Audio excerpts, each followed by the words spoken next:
Дамир Ханбеков 84 көзгө чакырылышның берсе булачак юрист, улын узату әнисе өчен җиңел булмаса да теләге бер әйбәт хезмәт итсен. Беренче балам алайым авыр. Әзгенә авыр.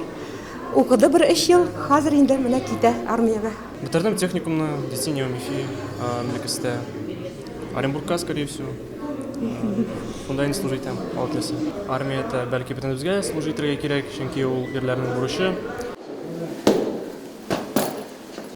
Нурлатта яшь буынны хәрби хезмәткә әзерләү мәктәптән үк башлана. Шәһәрнең 4нче мәктәбе укучылары кичә башланыр алдыннан армиядә булып кайткан солдатларның альбомнарын кунакларга да күрсәтте. Биредә совет чорындагы экспонатлардан торган музей эшләп килә. Мәктәптә үсеп килүче яшь буынга патриотик хәрби тәрбия бирү төрле юнәлештә алып барыла.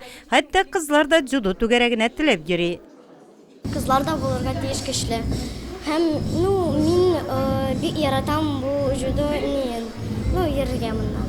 Мәктәптә дә 9-10 класста гына түгел, аны 1 класстан ук мәктәп бусагасын атлап керүгә бу эш белән алып барыла һәм алып барылырга кирәк дип мин уйлыймын. Уверен, что нурлатские призывники сегодняшнего дня, как и предшественники их, достойно сегодня уйдут в армию, отслужат, научатся той доблести, воинской славе, навыкам военной службы и вернутся к нашим родителям, район наш родной, и будут продолжать свою работу.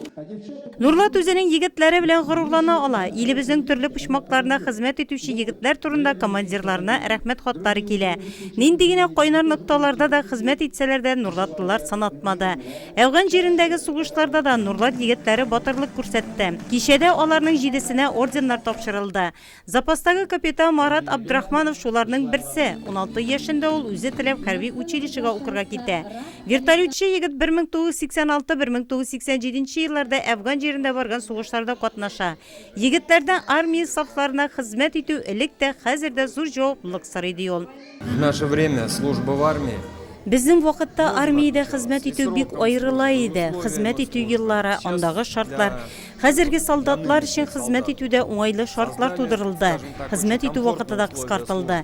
Әмма бер нәрсә үзгәрешсез калды. Солдат кулында көчле корал. Ул элек тә шулай иде, хәзер дә. Бу бик зур җаваплылык сорый.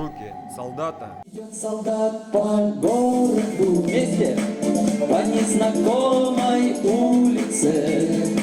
Хәрби хезмәткә чакырылыш көне 7 яшь нурлатлы эшендә истә калырлык булды. Аларга тантаналы рәвештә паспорт тапшырылды. Кичәнең кунагы генерал-майор Анатолий Молостовов булачак солдатларга үз киңәшләрен җиткерде. Вы уже фактически вот с данного момента уже вы воины. Осталось только вам надеть форму, принять присягу и стать на защиту Отечества. Яшь буынга хәрби патриотик һәм физик тәрбия бирүдә казанышлары өчен мәктәп укытучыларына, авыл җирлекләре башлыкларына мактау кәгазьләре тапшырылды. Егетләрне озату 22 октябрьдә булачак. Әлегә хәрбиләрнең киңәше алар өчен бик урынлы. Чәскә баргач, яшь солдатлар нишләргә тиешлеген район комиссары Захир Абдуллин җентекләп аңлатты.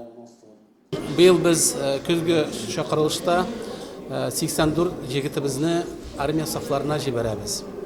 Бұл шақырышта біз Владивостоктан башлап Калининградқа, Калининградтан соң Баренцево море, Мурманскта һәм Ростов-на-Дону. Практически бөтә Россия территориясына үзебезнең җегетләрне җибәрәбез. Армия җитди сынау чыныгу мәктәбе. Кичәдә чыгыш ясаучы һәркем Нурлат егетләренә 1 ел дәвамында аларны уңышлы үтеп, исән-сау әйләнеп кайтуларын теләде.